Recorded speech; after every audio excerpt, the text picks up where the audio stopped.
여러분 반갑습니다. 정우 박사입니다. 다들 즐거운 주말 보내셨습니까? 지난 주 목요일이죠. 장학 끝나고 몸이 좀 안 좋아서 좀 쉬고 막 그랬더니 도저히 뭐 영상도 못 올리겠고 카페 글도 쓰기가 굉장히 좀 힘들어서 그날은 뭐 영상도 글도 뭐 코멘트도 드릴 수 없었던 것 같습니다. 그렇게 저렇게 시장의 폭락과 폭등을 한 금요일에 시장이 끝났고 또 다음 한 주가 시작되는 일요일이 되었는데요. 정말 지난주 금요일부터 시작된 시장의 폭락, 급등, 폭락, 급등 정말 역사적으로 유례가 없는 엄청난 변동성 장세가 한 주 동안 폭풍처럼 시장에 이루어졌다라고 할 수 있을 것 같습니다. 시장의 하락은 지금 어떻게 보면 폭락은 매수의 기회다라는 말, 여전히 변함없다라고 말씀드리고 싶은데 지금의 시장이 왜 이렇게 큰 변동성을 동반해서 움직이는지에 대한 부분은 우리가 생각을 하고 봐야 됩니다. 또한 여러모로 반도체에 대한 뷰라든지 상황이라든지 매우 좋은 환경이죠. 나쁜 소리 하나도 할 수 없을 정도로 굉장히 좋은 상황인데도 불구하고 왜 과거에 엔비디아가 지금까지 어, GPU, 그러니까 AI 챗 GPT 모멘텀이 나온 이후로 단 한 번도 실적이 꺾인 적이 없고 단 한 번도 매출과 영업이익이 두 자릿수 이하로 증가를 안 해본 적이 없는 기업이 올라가면서 왜 조정을 1년 동안 받아버렸는지 이런 부분도 이제 서서히 우리가 생각할 때가 되었다라고 저는 생각을 합니다. 주식이라는 게 그래요. 주식이라는 게 그 전에 봉의 길이가 굉장히 길어지고 또한 많은 개인들의 심리가 집약되고 한 구간이 항상 어떻게 보면 장기 박스권의 시작이었던 경우도 굉장히 많았기 때문에 올해 상반기에 엄청나게 달려온 전닉과 동반된 반도체 소부장 조목군들 이런 흐름에서 오늘은 뷰를 하나 전달 드리도록 하겠습니다. 자, 들어가기 앞서서 라이브 방송 가입 진행하고 있고 관심 있으신 분들은 카페에서 함께 하시면 좋을 것 같네요. 미, 이란 MOU 하면 시장이 급등할 것인가? 저는 이걸로 인해서 시장이 올라가면 팔아야 된다라고 전달드리고 싶네요. 시장의 엄청난 변동성, 폭락을 매수로 폭등을 매도로 시장 불확실성 해소는 긍정적이나 산 넘어 상과 마이크로의 실적 기대감이 공존하기 때문에 여전히 시장에 빠지면 반도체 종목군들 위주에서 보고 동시에 이번에 시장 올라올 때 확인되었던 부분은 여전히 피지컬 AI 쪽의 시장의 관심은 살아있구나. 죽일 수는 없겠구나. 정도로 해석을 해드리도록 하겠습니다. 자, 먼저 이제 A 증시 간단하게 좀 보면 간밤 미국 시장 장 초반에는 아무래도 스페이스 X의 IPO와 함께 자금이 많이 몰리다 보니까 일시적으로 좀 밀렸는데 반도체 중심으로는 좀 올라오면서 필라델피아 반도체 지수는 1.5% 상승으로 마감을 했습니다. 보면 이제 스페이스 X가 135불에 공모를 해서 지금 160불이기 때문에 이 시가총액은 좀 잘못됐고 21조 2조 1000억 달러 시점으로 지금 상장 첫날에 시가총액이 됐습니다. 엄청난 흐름이고요. 뭐 주요 빅테크는 안 좋죠. 대신 이제 뭐 시게이트 신고가, 마이크론 소폭 하락, 뭐 반도체 장비단의 종목군들 여전히 상승세 이어가고 있는데 국장에서 이제 이미 금요일 날 폭등을 했기 때문에 월요일 날 한 차례 더 급등할 때 하면 그때부터는 약간의 매물 부담, 매물 압박이 점점 커져 갈 것 같습니다. 지금 현재 반도체 소부장의 흐름을 좀 이해를 해야 되는데 저도 주말에 공부를 하면서 먼저 전공정 쪽을 일제히 다 땡겨버렸어요. 많이 올라온 거는 뭐 PSK 같은 경우는 두 배가 올라와 버렸고 하기 때문에 이제는 전공정도 있고 반도체에서는 이제 테스트도 있죠. 반도체 검사 장비 쪽도 있고 뭐 소켓도 있을 텐데 일단은 검사 장비 쪽도 아직 안 올라와서 같은 장비라면 어차피 돈 같이 잘 벌고 있다면 가능성도 있지 않을까 이런 식의 해석도 해봐야 되지 않겠냐 라고 생각을 합니다. 아무튼 반도체 안에서 순환매가 돌아가고 있으니까 그 안에 대장급 종목 위주에서만 종목을 체크하는 전략이 필요하겠다 싶습니다. 반도체도 아무래도 시가총액이 조 단위 이상 되는 거 위주로 보고 조 단위 이상 되지 않으면 그만큼 비중을 줄여서 종목을 보는 게 좀 더 유리할 것 같아요. 이를 제외하면 뭐 특별한 부분은 좀 없는 것 같습니다. 금요일날 국내 시장 보면 코스피 지수가 거의 8,400포인트까지 올라가면서 대폭등을 했는데 장 후반에 지수가 순간 폭락을 하면서 굉장히 큰 폭의 낙폭을 좀 그렸습니다. 이거는 이제 뭐 중간에 이제 뭐 은행권에서 레버리지로 인한 이 담보 비율을 올린다 뭐 이런 노이즈도 좀 있었고 삼성전기 같은 경우에도 이제 다음 주부터 ETF 리밸런싱이 진행되는 부분도 있죠. SK 하이닉스도 마찬가지고요. ETF에서 이미 하이닉스가 삼성전자보다 비중이 훨씬 많아요. 그래서 비중을 맞춰야 되는 부분이기 때문에 이러한 개별 ETF 내의 비중 조절이 아마 선제적으로 금요일날 시장에 있었지 않았을까라고 생각을 합니다. 동시에 지수를 보더라도 위치가 단기 폭등하면서 올라왔던 부분이 상단에 걸리기 때문에 저항을 받을 수밖에 없는 위치에서 빠졌다라고 생각을 해야지 여기에 특별하게 의미를 부여해서는 지금 안 된다. 왜? 지금의 현재 시장의 급등락은 수급 우선 시장에 있기 때문에 그런 점들을 생각해서 너무 많이 폭등하면 추격 매수 주의하는 게 오히려 지금 굉장히 중요한 흐름이고요. 이게 이제 심리적으로 많이 쫓길 수도 있어요. 지금 아니면 안 된다. 이런 생각 버려야 됩니다. 왜? 여러분들, V 코스피 지수라는 게 있습니다. 변동성 지수인데요. 금요일 날 이게 조금 빠져서 그렇지 금요일 날 장중에 80까지 올라가더라고. 원래는 여러분들 변동성 지수라는 것은 어떤 성격을 띠냐면요. 시장에 폭락할 때 올라가는 게 변동성 지수입니다. 여러분들 빅스 아시죠? 빅스. 빅스라는 것이 원래는 시장이 폭락할 때 시장이 폭락할 때 공포에 휩싸였을 때 올라가는 변동성 지표잖아요. 코로나 때. 근데 이번에는 반대로 시장이 폭등하면서 이 변동성을 동반해서 올라온다라는 게 특징이에요. 특징. 즉 과거에는 이 선물이 하방 베팅에 의한 이 엄청난 변동성과 함께 꼭대기까지 올라왔을 때 급반등을 야기하는 흐름이라면 지금은 선물하고 현물하고 변동성하고 다 같이 올라오는 유례가 없는 시장이죠. 근데 이 변동성이 가리키는 건 뭐냐? 하루에 움직이는 폭을 의미합니다. 폭. 지수에 움직일 수 있는 폭을 말하기 때문에 파생 시장에서 이런 베타 성향이 극대화되고 있는 구간이다. 라고 해석을 하는 게 편하죠. 예를 들어서 이 변동성이 80이라면, 예를 들어 지수가 8000이면, 그냥 앞에 8을 곱해요. 8을. 8천에서 딱 빼고 80에다가 8을 곱해. 그럼 뭐 68, 88에 64, 640포인트 되는 거고 7이면 7을 곱해요. 87에 54, 뭐 이렇게 87, 56인가? 아무튼 이렇게 해서 곱합니다. 곱하면 이 정도가 하루에 변동성이 나올 수 있다라는 것을 생각을 해야 되죠. 위로 나왔다. 그 정도 올라왔다. 아, 단기 고점이 될 가능성이 높다. 아래로 떨어졌다. 단기 저점이 나올 수도 있겠다. 이런 생각으로 보시면 좋을 것 같습니다.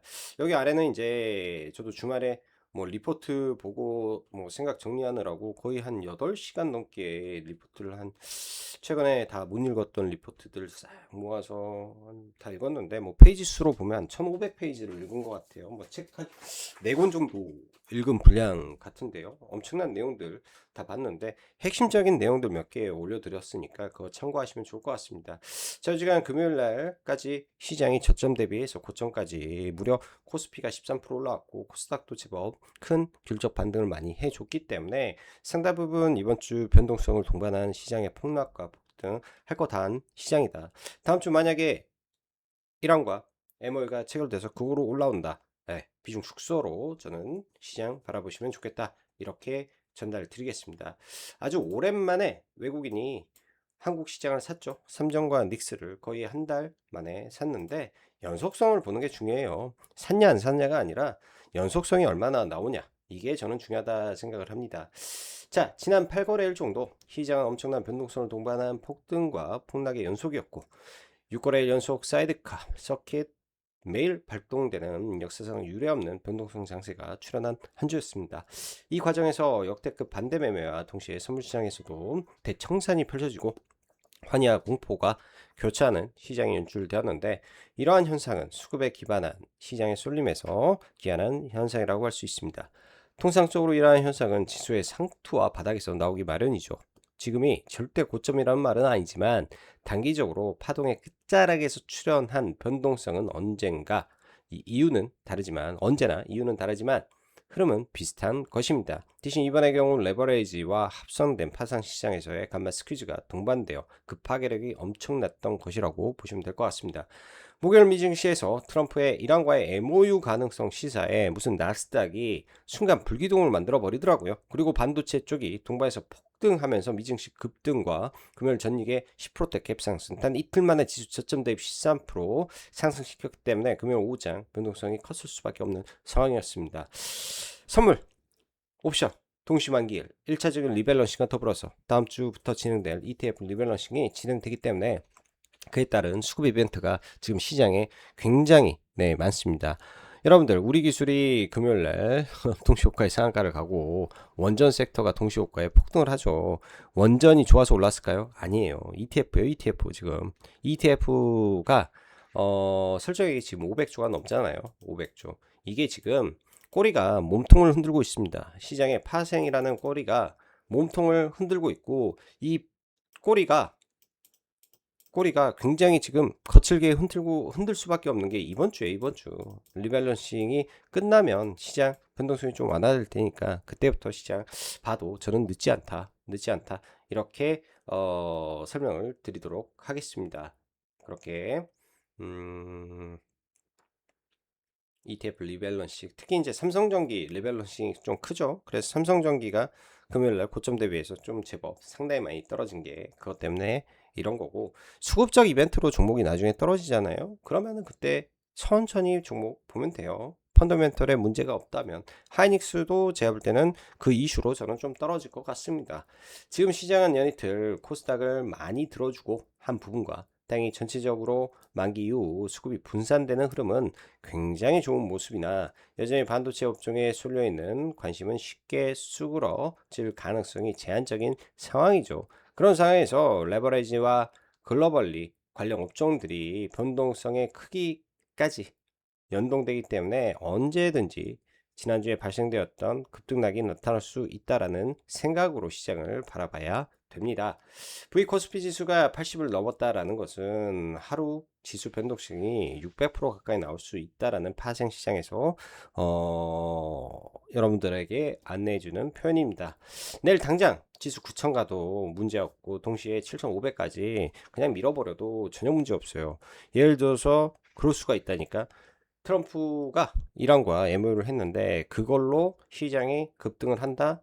그러면 수급으로 밀어서 폭락시켜 버릴 수도 있는 게 이 바닥입니다. 그리고 한 방향으로 너무 쏠려서 갈 필요도 없고, 단기 박스권을 한 번에 뚫을 만한 모멘텀도 지금은 부족해요. 그 이유는 다가올 FOMC와 일본의 BOJ 이슈가 있는데, 특히나 여러분들 중요하게 봐야 될 건 뭐냐, 국제 유가가 폭락했습니다.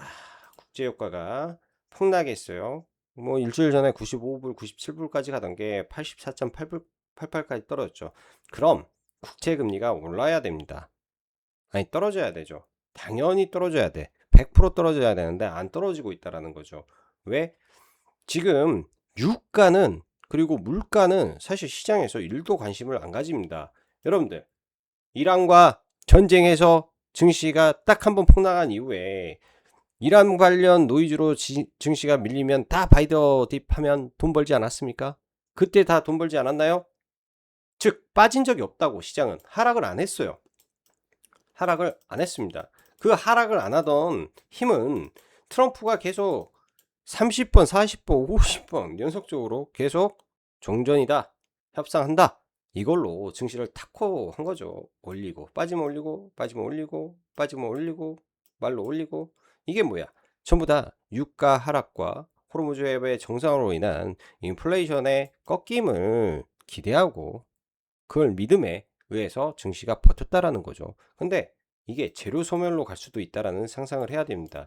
그 증거가 국채 금리에 있기 때문에 이런 점이 오히려 MOU가 나왔을 때 뭐 물론 제 말이 틀릴 수도 있겠지만 은 MOU가 나와서 이게 악재가 해소되잖아요.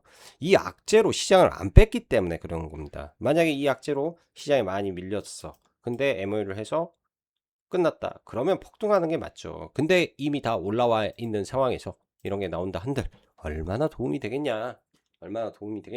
이런 생각을 두 가지 시나리오로 가지고 보시면 좋을 것 같고, 차트 위치도 그러니까 그렇게 생각을 하시면 좀 더 편할 겁니다. 자, 이런 상황에서 변동성이 축소되기 전까지 주도주에서 여러분들 삼성과 닉스 폭락 많이 하면 사면 좋을 것 같아요.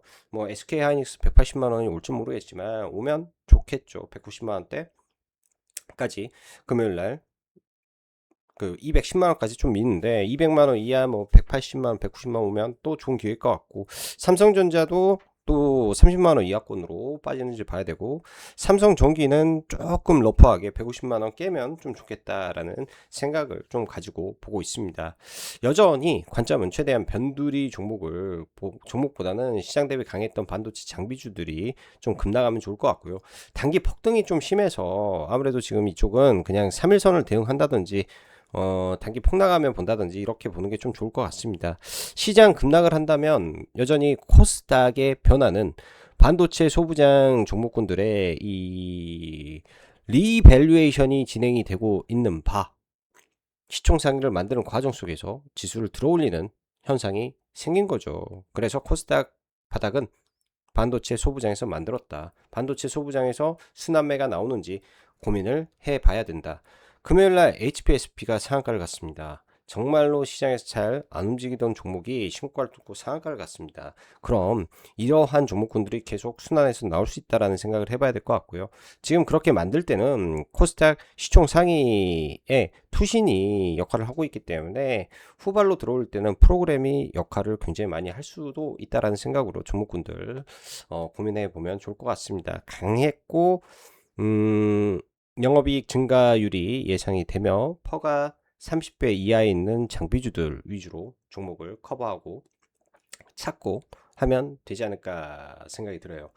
사실상 종목이 엄청 많습니다. 여러분, 모든 종목을 제가 커버해서 여러분들과 공유하고 함께 나누기는 참 어려운 부분인데요. 이따 뭐 차트 그냥 쭉 펴놓고 그냥 쑥쑥 이야기를 하겠지만은 나쁘지 않은 섹터도 이번에 시장에서 뭐 삼전 닉스의 변동성에 의해 사실상 조선, 뭐 전력 인프라, 반도체 장비, 뭐 할 거 없이 우수수 떨어져 버렸잖아요. 정말 우수수 떨어져 버렸어. 그렇기 때문에 사실은 반등이 굉장히 가볍게 변동성을 동반해서 올라올 수 있었던 겁니다. 신용이 털렸기 때문에. 그럼 다시 신용도 차겠죠.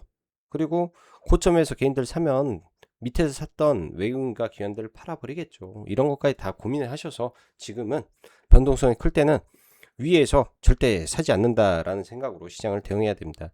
특히 이렇게 변동성이 클 때 신용과 미수로 한 방향에 몰빵한다. 그것도 폭등한 상태에서 또 들어간다.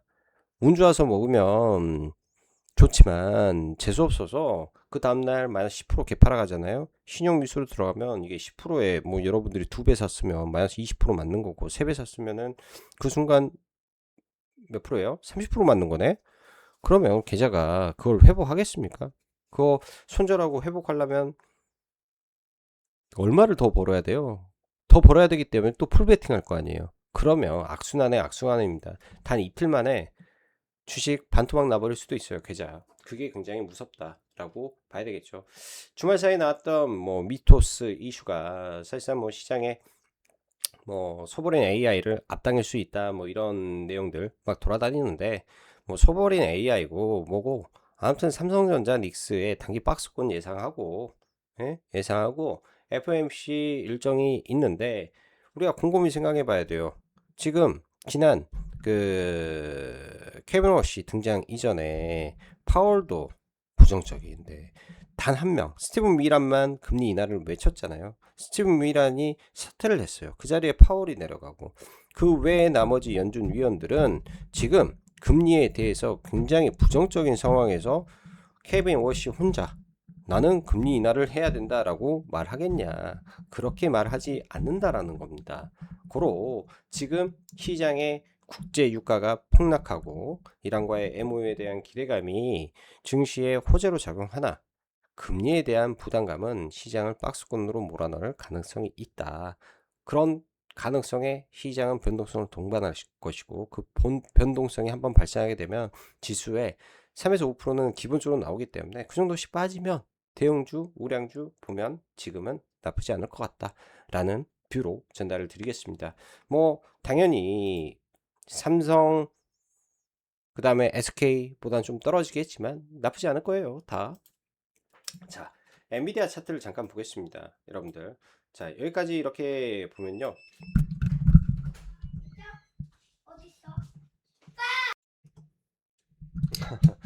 중간에 아이가 좀 와서 방송 잠깐 중단했다 다시 켰네요. 자, 다시 돌아가서 과거 엔비디아 차트를 좀 보면 좋은데요. 이번에 뭐 지수 올라오는 흐름을 보면서도 잠깐 뭐 설명을 좀 했었는데 사실 이런 거예요.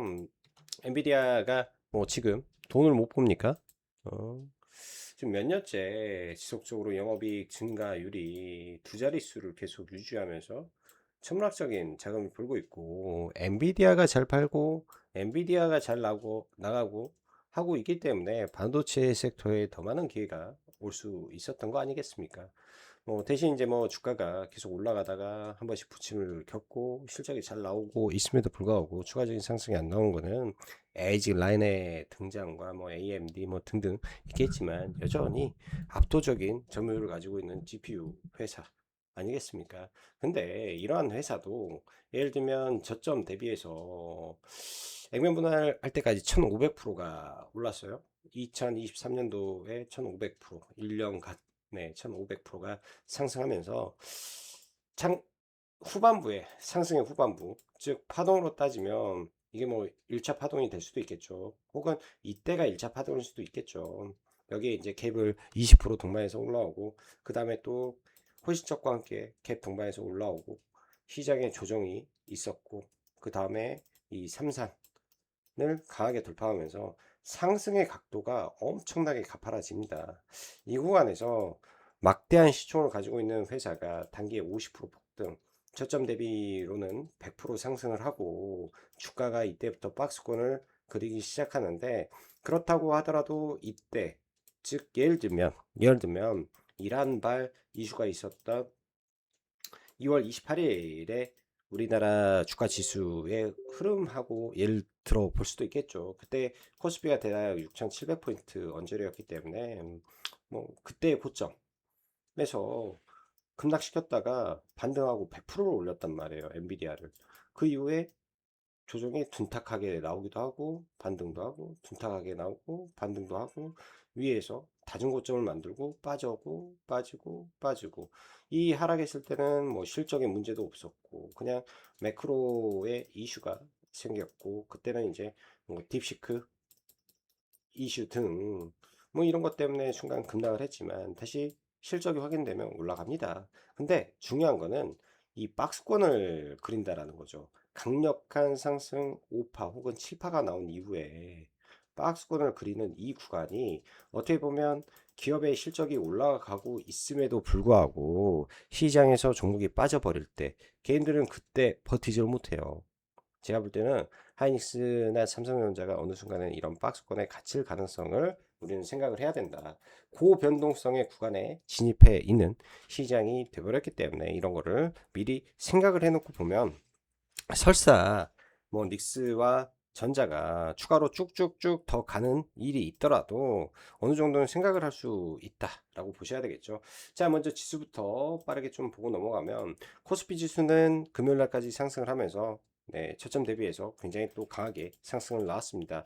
그냥 표면적으로 보면 이때 고점을 돌파한 이 구간에서 여기서 갭을 메웠고요.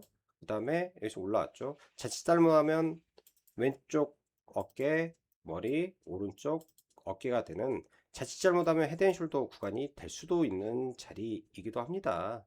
그래서 좁은 구간에서 하락 A, B, A, B, C를 나오고 올라야 되는데 여기서 쌍바닥을 그리고 올라왔으니 짧게 A, B, C가 여기서 A, B가 나왔다라고 볼 수도 있는 거죠.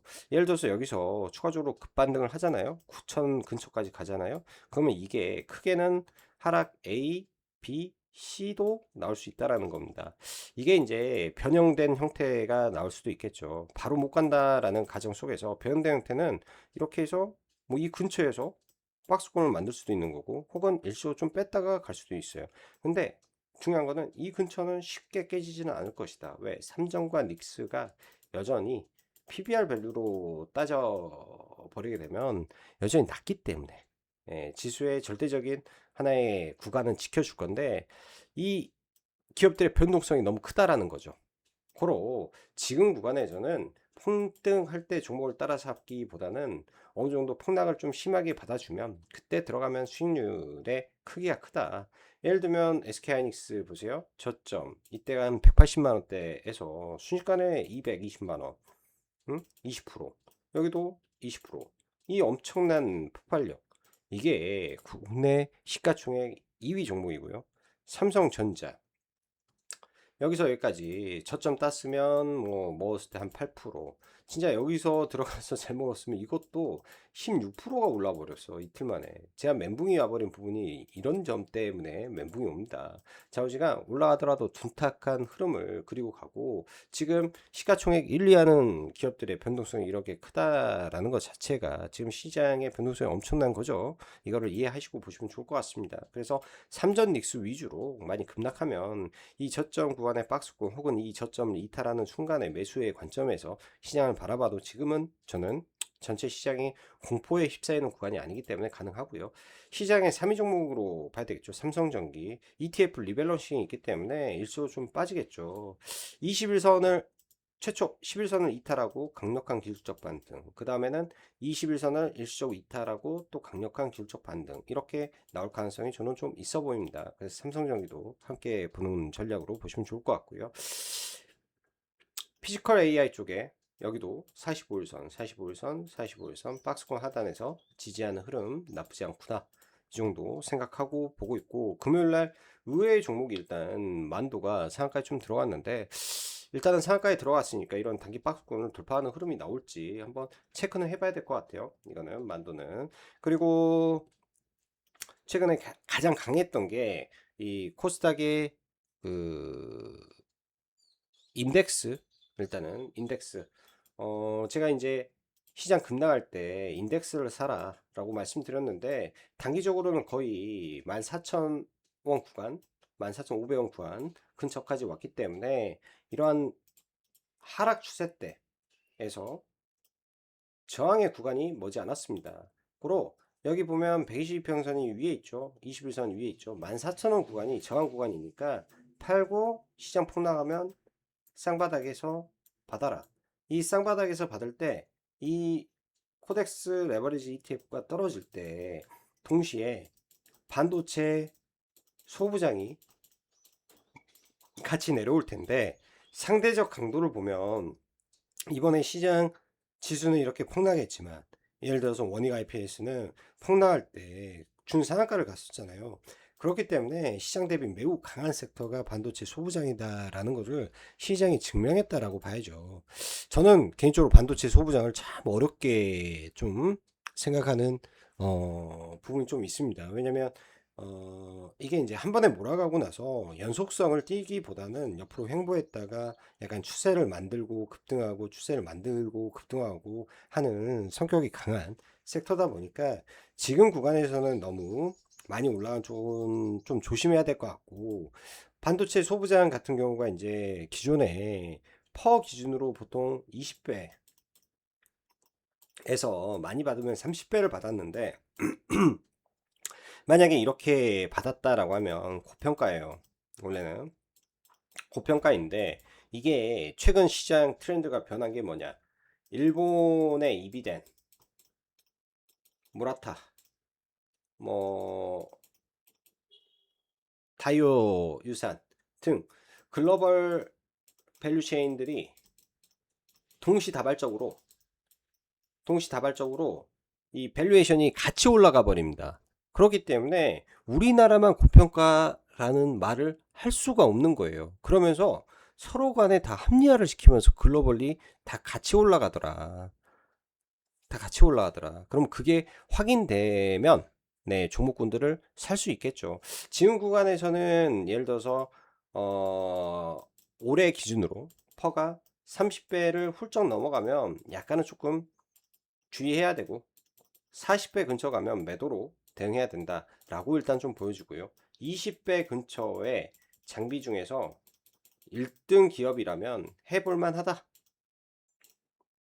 하다로 정리를 좀 해드리고 싶습니다. 그리고 아까 말씀드렸던 뭐 조선 쪽 종목군들, 저는 이쪽은 수주가 수주가 폭발적으로 늘고 있어요. 수주가 폭발적으로 늘고 있고 그 수주의 그 질도 굉장히 좋습니다. 근데 시장에서 지금 인정을 좀 안 해주죠. 근데 이쪽은 제가 봤을 때 때 되면 다 간다. 때 되면 다 가고 박스권 그리다가 결국은 좀 올라갈 것이다. 근데 지금 당장은 재미가 없기 때문에 그냥 지켜보는 업종으로 봐야 되지 않나 싶고요.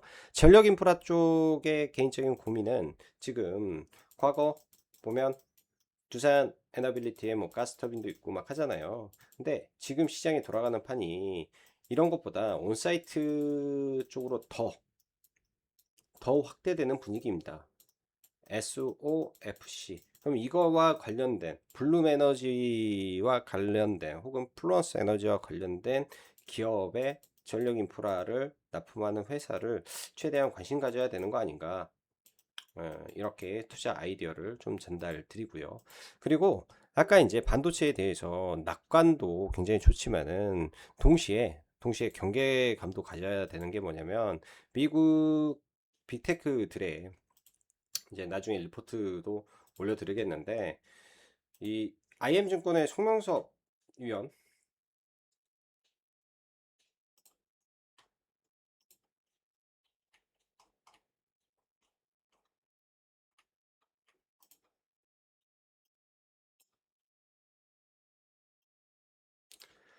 IM증권의 송명섭 위원의 내용이에요. 지금 이제 2026년도 기준 메모리가 전체 캐펙스 투자의 비중이 37%까지 올라왔는데 나머지 63%를 가지고 나머지 모든 걸 해야 되는데 이게 현재의 그 캐펙스대로 유지가 됐을 때 2027년도에 그렇게 되면 빅테크에서 써야 될 돈이 1,500조가 넘는다더라. 근데 그렇게 되면 지금 얘네들 캐시플로어 상에서 2026년 말 이미 현금이 거의 없는 상태에서 똑같은 카펙스 증가율로 가게 되면 돈이 있는 기업이 없더라.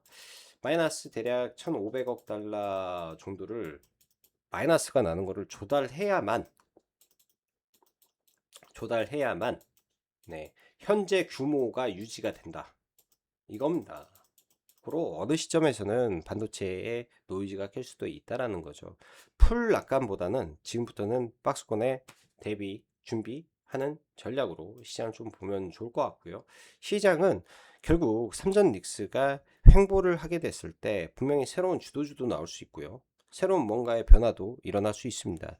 그때는 또 그때 가서 여러분들에게 솔루션과 방향을 전달 드리면 되는 거기 때문에 지금 시장을 100% 예측하려 하기보다는 최대한 리스크 관리하면서 극심한 변동성에 주의하자로 정리해 드리도록 할게요. 다음 한 주 다들 돈 많이 버시는 시장 되시고 오늘도 여기까지 정우 박사였습니다. 감사합니다.